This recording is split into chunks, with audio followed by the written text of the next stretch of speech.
गांव की एक पुरानी कच्ची सड़क पर सुबह की धुंध फैली हुई थी। हवा में ठंडक थी और दरख्तों के पत्ते आहिस्ता आहिस्ता हिल रहे थे, जैसे कोई सरगोशी कर रहे हो। इसी रास्ते पर एक आदमी चल रहा था। नाम था बशीर। बशीर बहुत दुबला, हड्डियों वाला, नाक लंबी, दाढ़ी बिखरी हुई, पुराने टूटे शीशों वाली ऐनक और कपड़े इतने पुराने कि रंग तक मिट चुका था। वो हाथ में पुराना कपड़े का थैला पकड़े चल रहा था। रास्ते में अचानक बशीर रुका क्योंकि इसने जमीन पर कुछ चमकता देखा। वो झुका तो इसे एक चमड़े का बटुआ मिला, जिसे किसी ने अभी अभी गिराया हो। बशीर की आंखें वहीं जम गईं। इसके चेहरे पर पहली बार जिंदगी में लालच और खुशी की चमक एक साथ नजर आई। वो चारों तरफ देखने लगा, ये यकीन करने के लिए कि कहीं कोई देख ना रहा हो। सड़क सुनसान थी, सिर्फ एक हल्की सी हवा चल रही थी। बशीर ने बटुआ आहिस्ता आहिस्ता उठाया, जैसे डर रहा हो कि कहीं कोई इसे लम्हे का मालिक न बन जाए। फिर इसने नजरें छुपाकर तेजी से चलना शुरू कर दिया। वो घर पहुंचा तो पहले दरवाजा बंद किया, फिर खिड़कियां और फिर पर्दे भी गिरा दिए। डर ऐसा जैसे दौलत खुद इसका पीछा कर रही हो। अब वो मेज पर बैठ गया और कान लगाकर चेक करने लगा कि घर में कोई छुपा तो नहीं। खामोशी ऐसी जैसे वक्त भी रुक गया हो। आखिरकार इसने गहरी सांस ली और बटुआ खोला।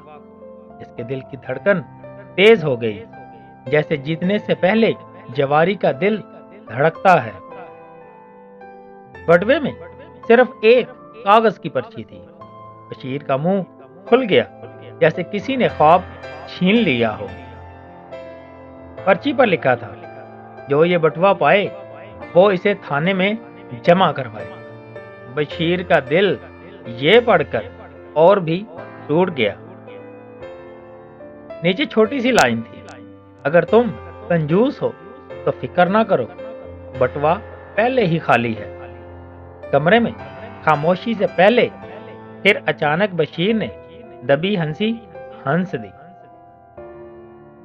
फिर नीचे मजीद लिखा था, दूसरा बटुआ पैसों वाला है, लेकिन वो सिर्फ ईमानदार को मिलेगा। यह जुमला बशीर के दिमाग में बिजली की तरह गूंजा। अब बशीर की हालत अजीब थी, लालच भी थी और खौफ भी। वो पूरी रात करवटें बदलता रहा। सुबह जैसे ही रोशनी फैली, वो उठा और फैसला किया, चलो एक बार ईमानदारी भी आजमा लेते हैं। वो थाने गया, लेकिन इसका कदम अब भी हिचकिचा रहा था, जैसे दिल बार बार फैसला बदल रहा हो। थानेदार ने इसकी बात सुनकर हंसती हुई नजरों से इसे देखा। फिर इसने कहा, तो तुम वही कंजूस बशीर हो। अफीसर ने मेज के नीचे से दूसरा बटुआ निकाला और बशीर के सामने रख दिया। बशीर हैरत से देखता ही रह गया। इस बटुए में पैसे थे, शनाख्ती कार्ड था और एक आखिरी नोट। असल दौलत वो है जो दिल में हो, जेब में नहीं। वापस जाते हुए बशीर ने पहली बार किसी बच्चे को आइसक्रीम खिलाई। लोगों ने कहा, आज वाकई कोई मौजज़ा हुआ है। और बशीर ये सुनकर घर को चल दिया। दोस्तों, अगर आपको हमारी ये कहानी अच्छी लगी हो तो हमारे चैनल को लाजमी सब्सक्राइब कीजिए।